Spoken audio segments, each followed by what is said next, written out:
Muhammadin wassalatu wassalamu ala asyrofil anbiya'i wal mursalin sayyidina wa lana Muhammadin wa ala alihi washabihi ajmain. Amma ba'du.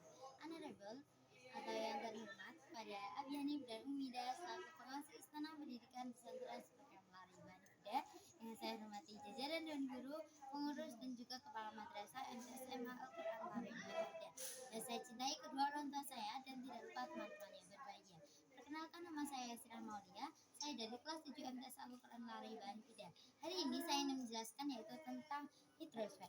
Hidrosfer ini adalah mata pelajaran IPA. Nah, pengertian dari hidrosfer adalah sebuah lapisan air yang menyelimuti bumi. Nah, bumi ini adalah tempat di mana tinggalnya makhluk hidup termasuk kita. Bumi juga dijuluki sebagai planet biru. Nah, lanjut ke hidrosfer.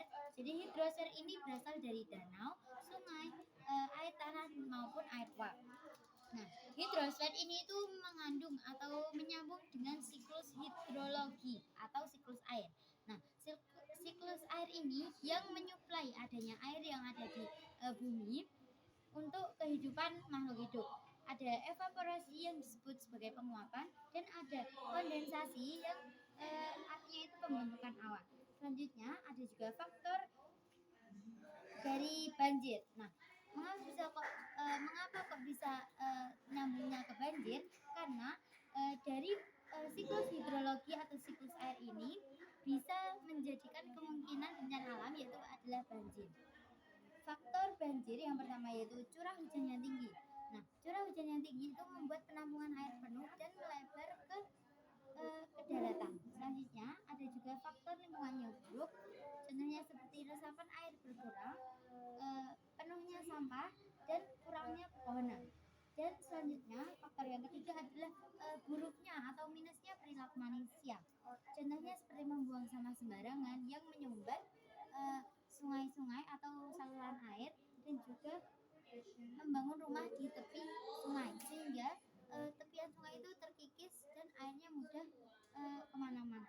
Selanjutnya ada juga dampak dari banjir. Nah, yang pertama itu kerusakan fisik.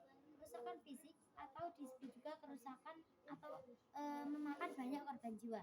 Nah, kerusakan fisik ini juga mengakibatkan kerusakan bangunan seperti runtuh, terus hancur dan longsor dan lain-lain.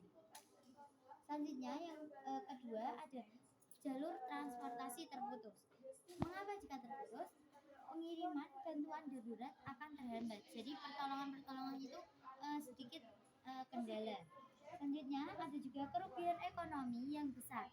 Contohnya seperti petani yang ketika dilanda banjir itu tidak dapat bekerja. Dan cabang yang atau dampak yang keempat yaitu kelangkaan sumber air bersih. Karena air bersihnya itu sudah tercemari karena banjir.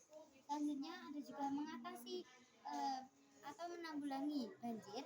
Yang pertama, kita itu harus mempelajari bagaimana jenis lingkungan kita, apalagi yang dekat dengan laut-laut maupun sungai. Selanjutnya, kita juga harus mengenali tanda-tanda dan mengikuti informasi lingkungan. Yang ketiga yaitu memprediksi atau mengevakuasikan diri bila sudah ada banjir dan tidak membiarkan anak-anak bermain karena itu membuat bahaya. Oke, terima kasih atas perhatiannya. Mohon maaf bila masih banyak salah kata dan kekurangan. Wabillahi taufiq wal hidayah. Assalamualaikum warahmatullahi wabarakatuh.